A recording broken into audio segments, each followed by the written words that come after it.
जुवांवा पोरमोणे जेजू क्रिस्ताचें शुभ वर्तमान आवेसवरचो वोळ 44 ते 51। बापान म्हाका धाडला आनी ताणें कोणाक म्हजेशी ओडून हाडल्या शिवाय कोणाच्यानूच म्हजेशी येवंक जायना। आनी म्हजेशी येतोल्यांक हांव निमाण्या दिसा पुनर्जिवंत करतलों।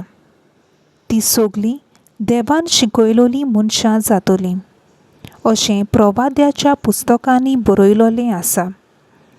जीं कोण बापाचें आयकतात आनी शिकतात तीं सगळीं म्हजेशी येतात।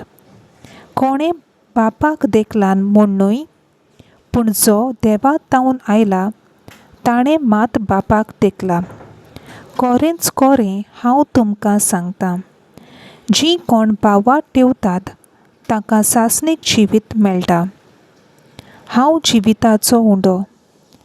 तुमच्या पुर्वजांनी अरण्यांत माना केल्लो आनी तीं मरून गेलीं, पूण हो स्वर्गार तावन देंवलोलो उंडो तो कांयत तीं मरचीं नात। हांव स्वर्गार तावन देंवलोलो जिवो उंडो।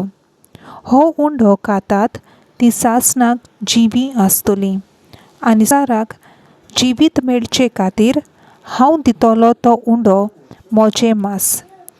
सर्वेस्पराचें उतर। देवाचो व्हड उपकार।